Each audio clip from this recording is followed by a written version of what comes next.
dia, pessoal. Bom dia. Todo mundo animado. Muito. Friozinho hoje, mas tá todo mundo aí a postos, né? Que bom que vocês vieram, né? Hoje a gente vai falar de um tema bem legal, bem importante, né? E que apresenta até um contrassenso com o que a gente vem vivendo, né? Que a gente vê que hoje o mundo está um pouco turbulento, né? A gente vê isso bastante aí nos noticiários. Mas hoje a gente veio aqui para falar dos bem-aventurados os mansos, pois herdarão a terra. E assim, isso traz tanto significado para a gente, pessoal, porque primeiro que a gente tem que entender um pouquinho do contexto, né? Eu acho que assim, eu já falei aqui outras vezes, mas o Sermão da Montanha, ele é um marco para nós, né? Ele talvez seja o pináculo aí dos ensinamentos de Cristo, porque foi justamente nesse momento que ele resumiu praticamente toda a doutrina ali, né, em poucas e sábias palavras, e trouxe para nós uma grande gama de ensinamentos, né? Você vê que em 2 capítulos ele resume tudo. Isso nos traz uma coisa muito legal, né? E logicamente, né, ele resumiu tudo que ele viveu, que ele fez. Então, assim, para a gente ter uma noção, né, do quão importante é isso, toda a doutrina, né, se a gente for ver o Evangelho segundo o Espiritismo, ele traz, no nome dos capítulos, né, 9 dos 27 capítulos principais ali do Evangelho, eles trazem passagens, né, o título são passagens do Sermão da Montanha. E o bem-aventurados os mansos não é diferente, viu, gente? Ele realmente, assim, ele traz, né, essa ideia da mansidão. E a gente vai explorar isso aqui um pouquinho, né? O que é essa mansidão? Será que a gente assumir essa postura tímida perante a vida? Será que faz sentido isso? Então nós vamos conversar um pouquinho hoje sobre isso, tá bom? Então, como eu estava falando, gente, Sermão da Montanha foi esse momento especial onde Jesus professou, né, sua fé, ele estava junto com o público, né, e ele conseguiu passar ali nessas palavras, principalmente ali, as boas aventuranças, né? E aí, pessoal, Jesus, ele é a personificação da Boa Nova, né? O que ele nos traz ali é uma ideia. E a ideia é uma coisa muito poderosa quando a gente explora, né? A ideia, ela nos traz, né, quando ela é internalizada por nós, ela pode ter o poder de transformar nossas vidas. E Jesus, naquele momento, ele estava ali trazendo uma ideia muito diferente para aquele público, né? Às vezes ela ficou incompreendida e ela é incompreendida até hoje por muitos de nós. Porque nós ainda não assimilamos tudo que está ali naquele texto. Então, quando a gente conseguir internalizar essas ideias, trazer para o nosso coração, nós vamos modificar essa conduta. Tá? Eu acho que essa é a cerne do que a gente tem para falar, né? Quando a gente conseguir realmente compreender esse significado, que hoje a gente ainda está aí patinando, né? Uns avançaram em alguns pontos, outros, mas a gente ainda patina em muitos deles.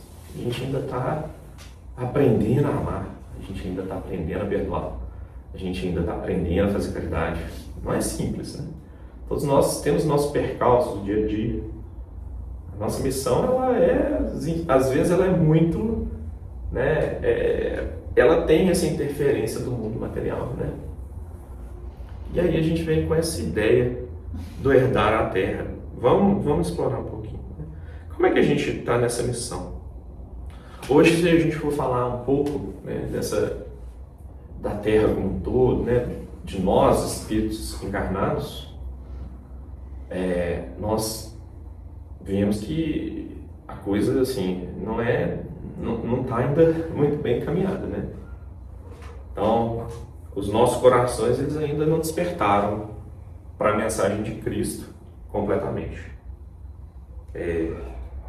parece até um contrassenso, né? A gente está falando de mansidão, sendo que nos dias de hoje, tudo que a gente vê, abrir o noticiário ali, a gente está vendo violência. A gente recebe uma grande dose de violência todos os dias. Todos os dias. Né?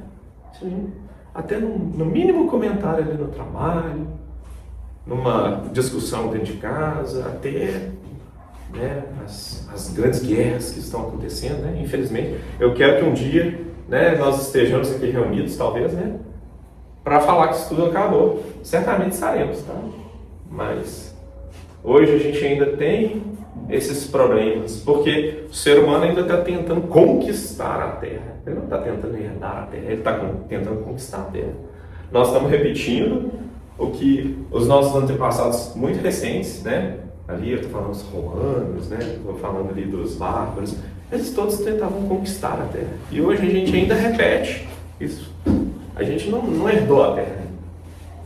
Ainda não houve espaço para a gente herdar a Terra. Então a gente vê os mais diversos tipos de violência. Seja a violência física, né? As brigas, as lutas. Você vê que o nosso próprio entretenimento é violência, né? O tal do MMA, ele é uma violência. Então a gente ainda tem essa questão do circo ainda impregnada nas nossas reflexões, no nosso dia a dia, né? Isso é visto como algo bom, como um esporte. Será que realmente, né? Uma tourada, né? Essas coisas ainda existem e isso faz parte do contexto de violência física, as guerras, né? As disputas. Isso é violência física. Né? A gente pode falar da violência também psicológica, né? O bullying hoje está muito em evidência, né? O bullying, né? As questões, né, de até aprisionamento mental que as pessoas, né, dessa dependência mental que as pessoas têm umas das outras, né? E muitas dessas pessoas se aproveitam disso. Então isso é uma violência mental. E a violência moral mesmo, né? Nós ainda moralmente nos impomos uns sobre os outros. Alan, nesse aspecto psicológico aí, que me dá muita coisa para pensar, temos também o próprio sistema econômico, social, que obriga as pessoas a lutarem para ter um espaço até para sobrevivência, a entrar num mercado desonesto, corrupto, essas forçações que muitas vezes não deixam uma opção para a pessoa de fazer apenas o bem, ela fica ali entre sobreviver e ser brando e pacífico. Por isso que você falou bem, a gente tem que entender qual é o movimento que a gente tem que fazer. Engraçado. As empresas, de modo geral, foi criada uma norma nova das empresas todas sobre o cuidado psicológico e mental com as pessoas, com seus funcionários. Então eles estão muito preocupados com os assédios morais e os assédios sexuais, que é o que prejudica, né, o dia a dia dessas pessoas e às vezes elas caem em depressão, em problemas seríssimos. Então, isso eu achei legal dessa norma, desse movimento, né, das empresas cuidarem de seus funcionários, porque antigamente não, você tem que fazer isso, sabe? Então, era muito violento para as pessoas. E aí eu achei bacana essa nova lei, vamos dizer assim, né, que vem cuidar do psicológico das pessoas. Hoje eu vejo, assim, eu tenho uma preocupação genuína, viu, gente? Lógico que isso varia de empresa para empresa, né?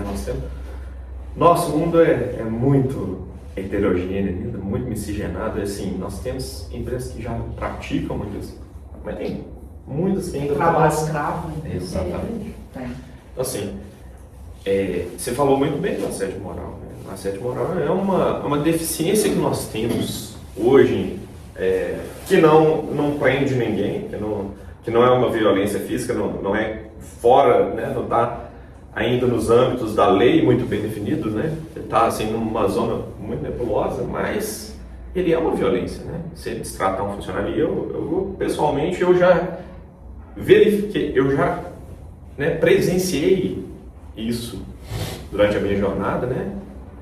E é uma situação muito chata, é uma situação de distrato, de subjugação, né? Então, desculpa te cortar. Claro. Quando a violência, o assédio moral é explícito, né? Mas a maior parte do assédio moral não é explícito. A pessoa que sofre, ela não entende porque ela está se sentindo mal. e vocês veem, né? Com esse tanto de violências que a gente presencia todos os dias, né? Às vezes no próprio trânsito, alguma coisa. Gente, será que a gente tem essa atitude? Como que a gente consegue aurir forças para ter uma atitude positiva com a vida? E Jesus, no Sermão da Montanha, ele nos fala sobre algo que é uma coisa muito difícil, a mansidão, como Jesus fala. A gente tem que explorar isso aqui para entender o que é. Porque senão a gente vai pensar que a mansidão é aquela coisa apática, né? Eu me entregar ao mundo, que é o ser um coadjuvante, né? Eu não ser a pessoa que vai, às vezes, né, tomar partido de um colega que está sofrendo isso. Quantos de nós tem coragem de realmente chegar, opa, peraí, o que você está fazendo errado? Então, nós ainda, né, mais uma vez, né, eu falo isso muito nas palestras, né, mas nós somos ainda muito, vamos dizer assim, acovardados perante a vida, né? Nós precisamos desenvolver a coragem de até defender nossos colegas, de conseguir distinguir o que é o bem, o que é o mal, o que é um assédio, do que não é. Então a gente tem que, de certa forma, começar a cortar um pouco, né, esses nossos grilhões. A gente tem que começar a realmente tomar esse protagonismo de volta, né? É a famosa omissão dos bons, né? A omissão dos bons. Onde há a omissão dos bons, prevalece o quê? Um mundo de prova e expiação. Porque o mal está predominando sobre o bem. À medida que a gente vai começando a ter coragem, e aí eu estou falando, essa coragem é difícil, pessoal. Ela não é fácil, não. Né? Porque muitas vezes, por exemplo, numa empresa, você coloca o seu trabalho em risco. Você custa seu emprego, né? Tem E no livro- trânsito? Custa, às vezes, A vida dele. Tem um livro do Chico Xavier que chama Coragem. O nome dele, Coragem. Que legal. E é isso, pessoal. Então, só para retomar, né? Porque é muito legal que cada uma desses versículos a gente pode ficar aqui discutindo muito, né? Mas o que são bem-aventurados, né? Então, Jesus trouxe bem-aventurados, né? Então, bem-aventurado é aquele que está num estado já de felicidade. Ele já está satisfeito com aquilo que ele conquistou. Ele já está elevado perante uma situação. Então, bem-aventurados aqueles que são mansos. Então, pode ser algo ruim, essa mansidão pode ser algo ruim. Ruim não, mas difícil de fazer. Difícil de fazer. Né? Porque você às vezes precisa dar outra face para não cair em confusão, em brigas, né? É isso aí. Então, é difícil. Ou então não deixar o ódio guiar a ação. Porque às vezes a gente não é guiado pelo bom senso, mas pelo ódio, pela raiva. Exige da gente habilidade, né? Controle emocional, né? E são muitas as bem-aventuranças, né? Ele fala dos humildes, dos pobres pelo Espírito, dos misericordiosos, dos puros. Então, todos esses estados de graça que a gente alcança, gente, isso é uma liberdade para nós, né? A hora que a gente realmente aprende a ser misericordioso, a hora que a gente aprende a ser, né, pacificador, a hora que a gente aprende a ter o coração puro, né? Que dificuldade, mas a gente ainda vai chegar lá, viu, pessoal? É uma jornada mesmo. E aí, pessoal, a gente vê que esse manso está muito longe de ser acovardado e inerte, né, perante o mundo. A A gente não está aqui para passar por essa vida sentado, né, dentro de casa, meditando. Não é isso. É justamente o oposto.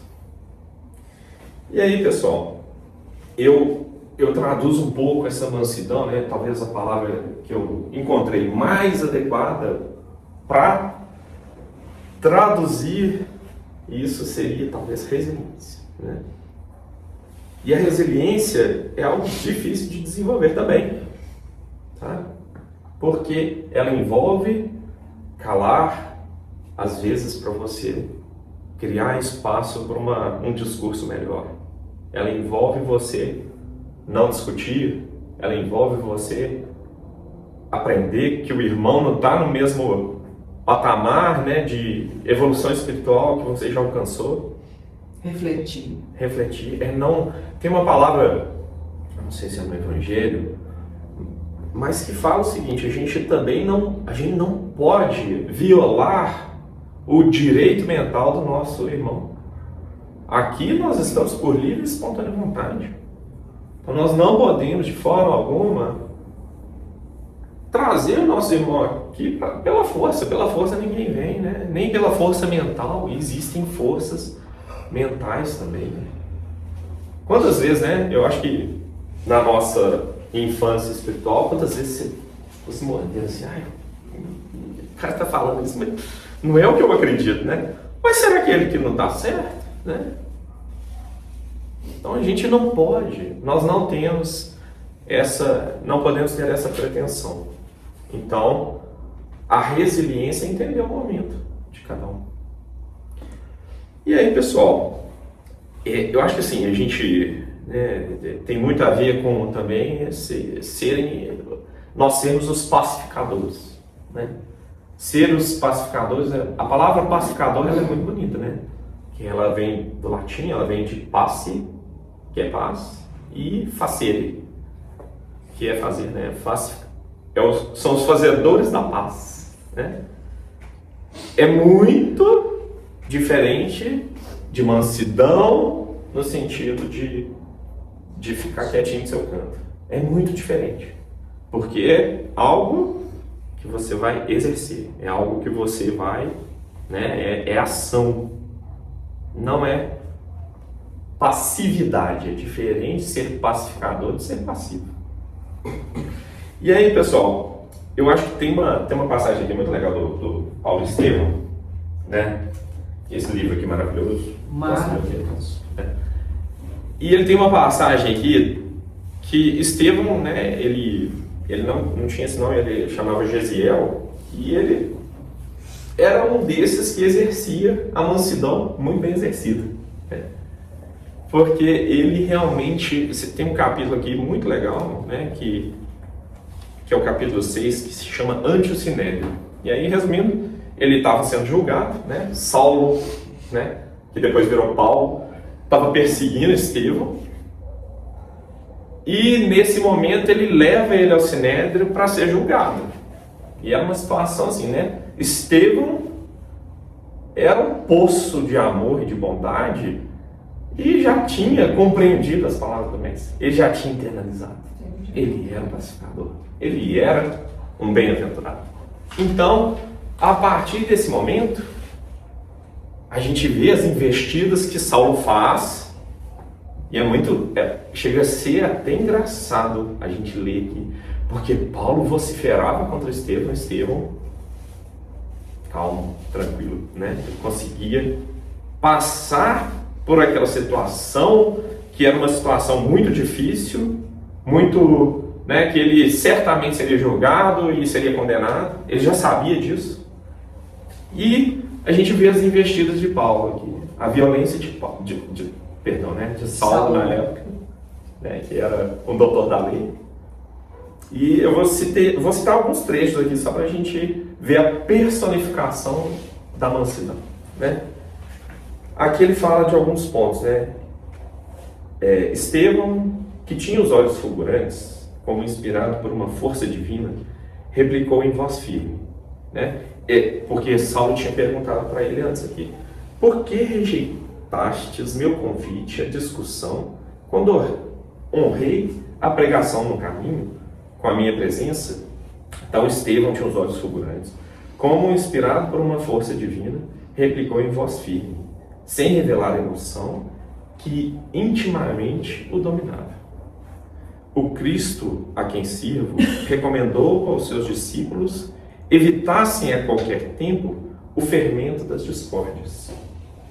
Quanto ao ato de haver desonrado minha palavra humilde com vossa presença, agradeço a prova de imerecido interesse, mas prefiro considerar Davi, né? E aí ele vai falando. Mas a gente vê a investida de Paulo no seguinte: olha, eu queria brigar. Por que você não veio brigar comigo? Né? Ele fala, olha, o Cristo que está no meu coração, ele não permite isso. Ele me aconselhou e eu estou seguindo o conselho dele. E aí a gente vê um outro, né, no mesmo capítulo a gente vê talvez uma das passagens mais bonitas, né, que ele fala o seguinte: percebendo que ia talvez ser coagido pela violência, e mais que os fariseus, né, e mais que os fariseus pediam sua morte, Estevão fixou os mais irônicos e arrebatados, exclamando em voz alta e tranquila, olha a tranquilidade, né? Vossa atitude não me intimida. O Cristo foi solícito no recomendar não temêssemos os que só podem matar o corpo. E aí a gente vê que de onde que veio essa força espiritual do Estevão? Da palavra de Cristo, da boa nova, né? Da coragem dele, né? Da coragem dele. Da Na coragem. verdade, ele já tinha o Velho Testamento. Eu penso que Estevão ele veio pronto, ele e Abigail. Porque mesmo antes do conhecimento da palavra de Jesus, ele já praticava aquilo que talvez nem ele entendia. Né? E aí depois ele teve acesso às palavras de Jesus, que fortificou isso dentro dele, mas o coração dele já veio fortificado. É a percepção que eu tenho. Assim, Sim. Eu acho que assim, é uma união de fatores, né? Logicamente ele não era um ser qualquer. Mas que na hora que ele encontra a palavra de Cristo, aquilo reativa na memória dele de forma incontestável. E ele não tem outra opção, né? Saulo mesmo, depois que vira Paulo, ele vê de maneira incontestável que tudo que ele está fazendo estava errado. E aí eu acho muito legal essa transformação, porque tem tudo a ver com o que a gente está falando aqui hoje. Porque Saulo mesmo deixa morrer o homem velho para se entregar a Cristo, né? Então esse homem velho, né, que até hoje nós vemos, que é o conquistador, que é o bárbaro, que é o detentor de recursos. Que recursos são esses, gente? Né? Que é o detentor de posses, detentor de terras. Ele conquistou isso tudo, mas ele não herdou nada. Então, a gente vê, né, que a gente vai abrir espaço, né, para isso através da mansidão. Dessa mansidão, logicamente, né, que Cristo está falando aqui para nós. Então, outro ponto é que a gente esbarra muito, né, no imediatismo que a violência nos traz, né? A violência nos traz a forma rápida de resolver as coisas. Então, por que o homem, ainda não pacificador, ele busca essas soluções? Porque, mais uma vez, né, é o medo de faltar, é a covardia perante a vida, a covardia perante os irmãos, e nisso o egoísmo conquista o coração, né? Então não tem jeito. Como é que a gente acaba, né, por exemplo, com o problema das drogas? Não é um problema simples, não é do dia para outro, não é jogando um míssil, né, num lugar, não é a gente, não, é através da educação, gente, é através, né, do conhecimento, é através do esclarecimento. Isso demora. Não é simples, não é do dia para a noite. É conquistar um coração por vez. Porque a gente vê que os imediatismos, eles acabam momentaneamente com o problema, né? Você vê, eu tinha uma guerra, lançou uma bomba atômica e parece que a guerra acabou. Mas será que essa guerra não dura até hoje? A gente tem uma guerra velada, uma guerra fria até hoje. Então a gente não resolveu o problema. Quando que a gente acaba com a guerra? Quando a gente extirpar esse egoísmo do coração dos homens, né? Aí falando de modo geral. A gente vê muito falar sobre política, né? O político, ele quer lá, e às vezes até bem intencionado, ele assume aquele cargo e fala, eu vou livrar todo mundo da fome, eu vou mover mundos e fundos, educação vai ser minha prioridade. Mas quando ele se depara com o velho homem, ele fica paralisado, né? Ele não consegue enxergar como resolver problemas de outra forma. Então ele ainda não é um pacificador. E aí nós mesmos, né? Será que na hora que a gente está lá no trânsito, que a gente sofre às vezes aquele incidente ali, a pessoa te fechou, a pessoa brigou com você, baixou o vidro, né? Quanto que a gente consegue conter o nosso impulso de revidar? E nós todos carregamos mais ou menos isso no nosso coração, gente, mas hoje o que a gente busca é ser menos assim. Acho que esse que é o ponto positivo, né? Por que a gente está aqui hoje? Porque a gente está querendo deixar esse homem velho para trás. E aí, gente, quantos exemplos nós temos? Né? Nós podemos, assim, enumerar vários exemplos. Eu vou citar aqui Gandhi mais uma vez, porque eu acho que é o exemplo do pacificador. Porque ele agia por não agir. Olha que coisa, né? Eu falo isso muito, né? Meu pai fala muito isso, né? Às vezes é melhor agir por não agir. Gente, como que um ser humano lutou, entre aspas, contra um país inteiro, pela união desse país, e não fez nada? A única coisa que ele não fez é fazer nada, né? Porque ele não estimulou a luta, ele não estimulou a guerra, ele não quis a solução imediata. Pelo contrário, toda vez que surgiu uma dissensão, ele sentava e jejuava. Enquanto não acabar com essa querela aí, eu vou ficar aqui. Se precisar, eu vou morrer para isso. Mas eu agi por não agir. E aí, gente, como que uma alma fortalecida, né, um ser que compreendeu esse espírito, né, do homem novo, consegue transformar as coisas à sua volta, né? É impressionante. E aí, pessoal, a gente fala, né, dessa questão da herança, né? Herança é algo deixado para nós. Jesus fez uma promessa, né? Nós herdaremos a terra, desde que sejamos nós. Né? Nós teremos aqui, essas bem-aventuranças vêm com várias promessas, mas elas têm um contraponto, né? Gente, nós vamos ser, né, um mundo muito bom, mas desde que nós compramos essa parte também. O que está faltando é essa responsabilização e que a gente consiga cumprir essa parte. Essa herança é uma herança jurídica? A gente está falando de jurídico. Jesus vai voltar aqui e passar a inscrição da terra para nós, né? Tem nada a ver com isso. Ela é uma herança biológica, né? Não é. A herança biológica é essa que é passar de pai para mãe, né, para filho. Pai e mãe passa para filho a herança biológica. É uma herança histórica? Talvez, né, a gente pode remeter ao passado, mas ela é uma herança espiritual. Ela é uma herança espiritual. Nós herdaremos a terra assim que estivermos prontos para entender qual é o espaço que a gente tem que ocupar aqui. Né? Será que eu preciso ter 3.000 alqueires de terra? Será que eu preciso ter o cargo político X, Y, Z? Será que eu preciso ser o dono da empresa? Né? E nada contra você, né, procurar fazer, né, o seu papel na sociedade, nada contra. Mas que a gente utilize desses recursos para promover o bem, para promover né, do que Cristo pregou para nós. Então essa herança, gente, é uma forma sutil da gente falar da predominância do bem sobre o mal. À medida, e é mais legal ainda, né?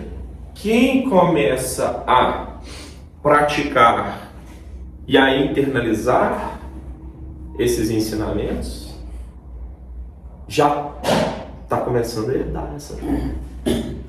Já conquistou o seu espaço. Por quê? Porque a resiliência nos obriga também a entender que eu preciso daqueles recursos para eu poder progredir.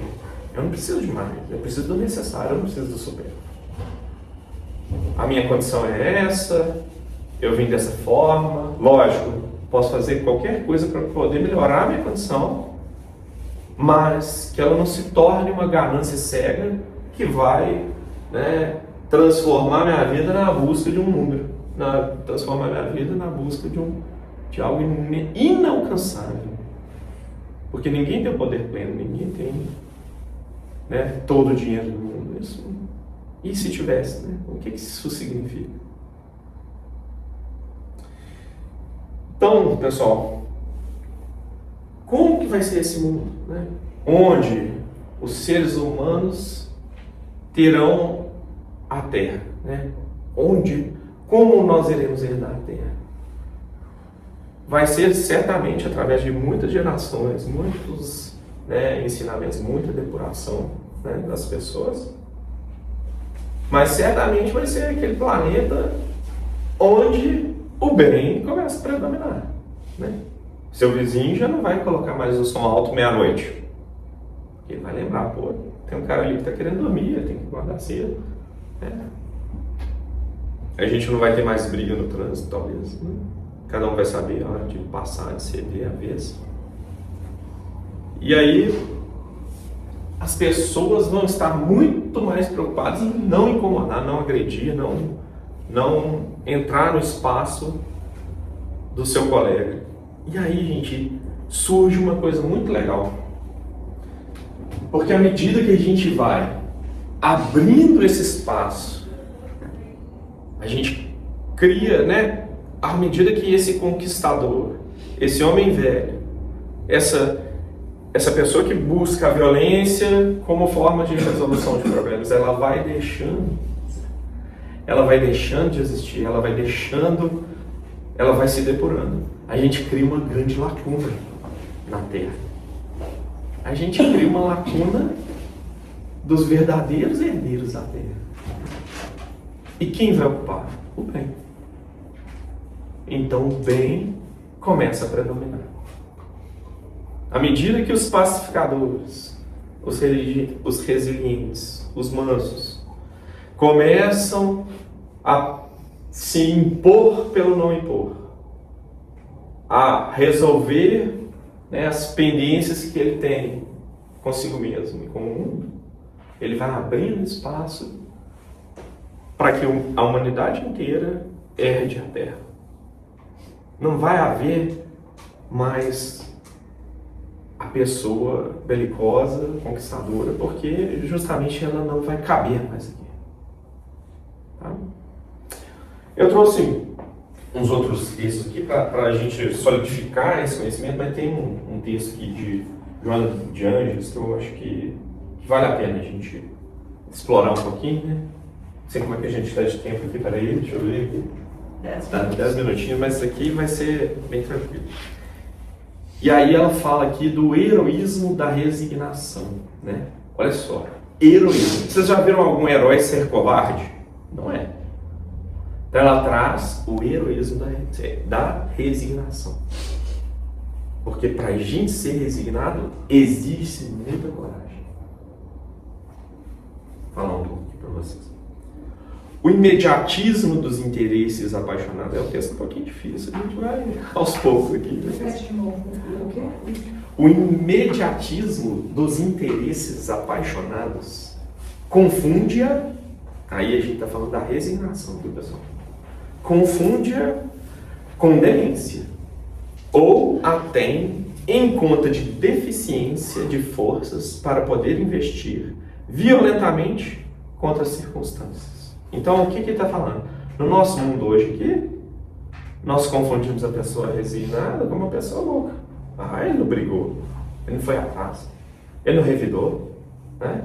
Ficou ali calado. Ah, se fosse eu, né? Não falta quem se rebele contra os seus necessários impositivos. Tá? É necessário ser resiliente. Taxam-na de covardia moral. Tem alguma coisa, resiliência tem a ver com covardia moral? Pelo contrário, né, pessoal? Quem tem o poder de calar na hora que, né, a gente está com sangue quente, talvez seja o mais corajoso.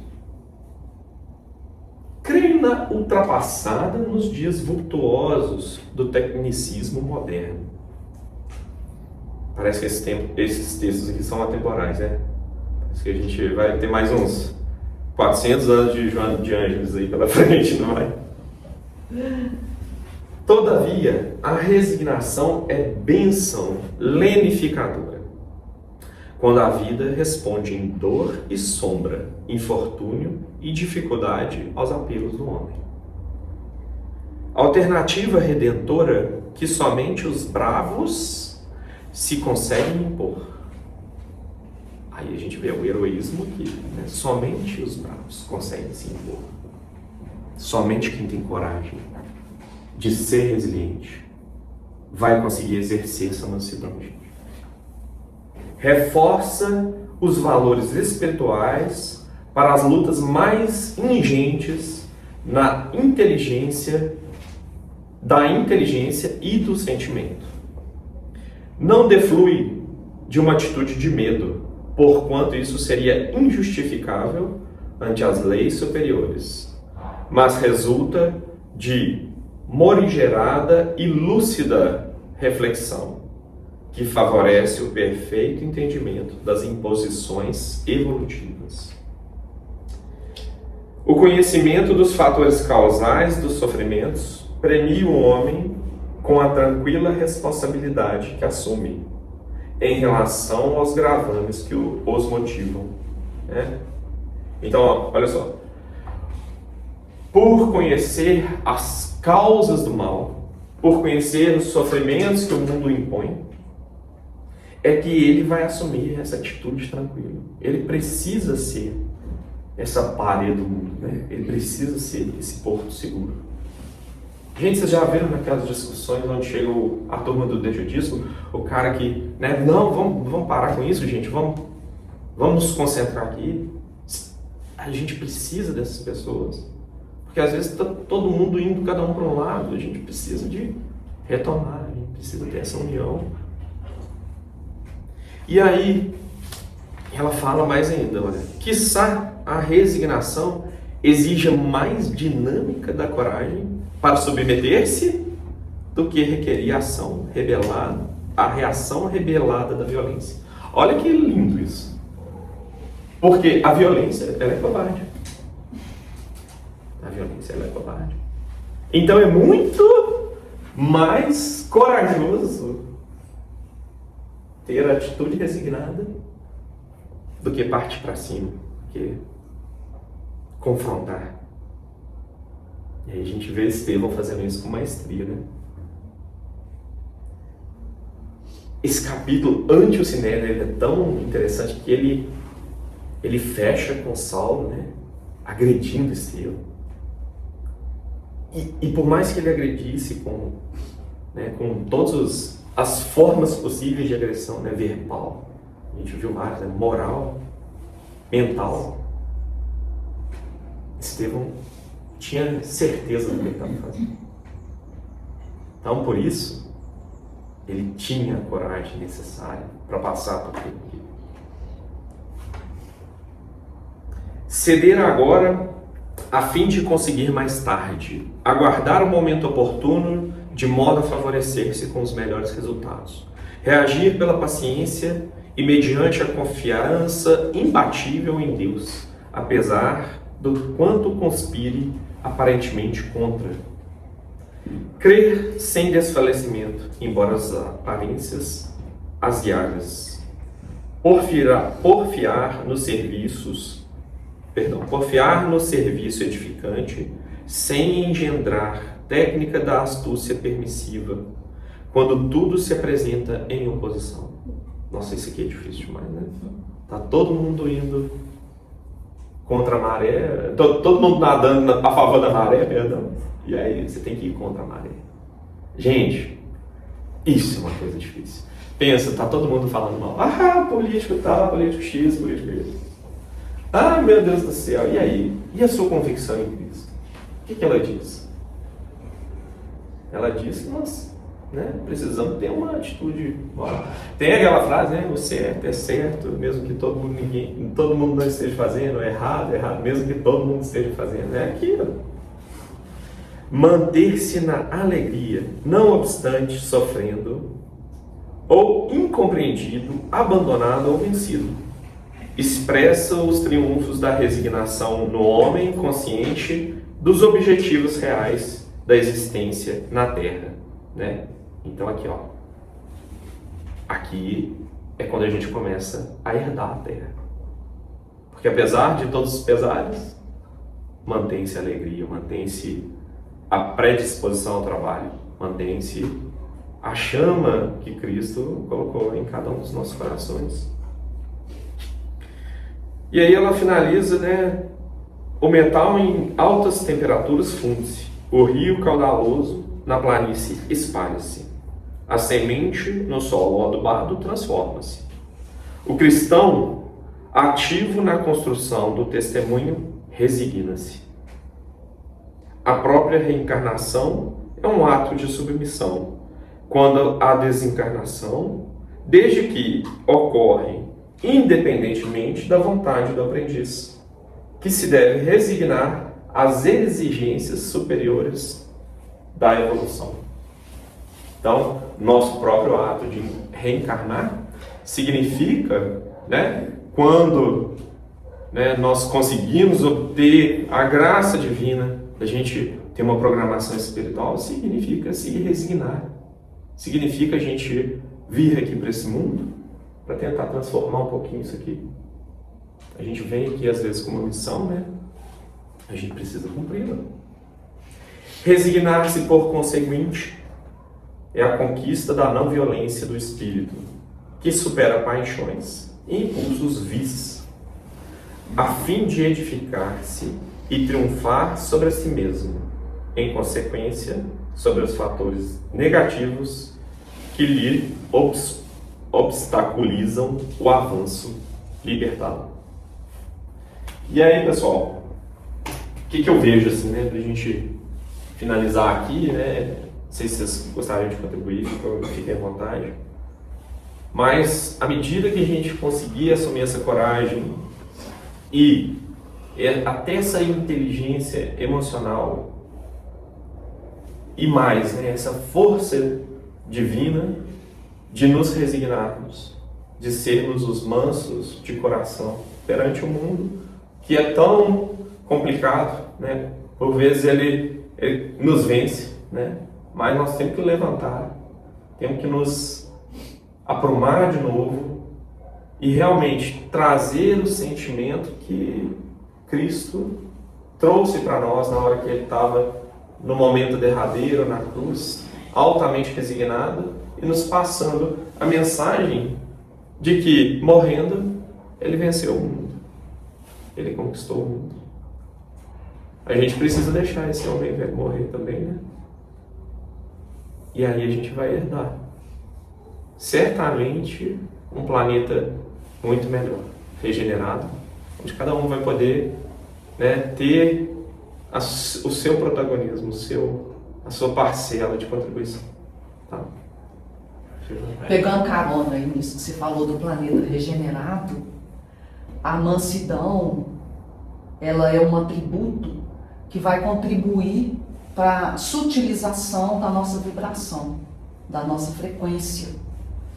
E como o planeta vai sofrer uma alteração de frequência, ele vai ficar mais suave, né? A frequência vai ficar mais alta, Então só vai ficar aqui num planeta de frequência alta, que é a frequência do amor, quem conseguir vibrar na mesma sintonia. Então, nesse sentido, a herança, quem vai ficar? Quem vai ficar Vai poder dar. vai conseguir ficar, se sustentar nessa nova vibração que a Terra vai ostentar. E exigir. Porque Terra vai exigir. é uma lei até quântica, Sim, é uma lei da física quântica. isso aí.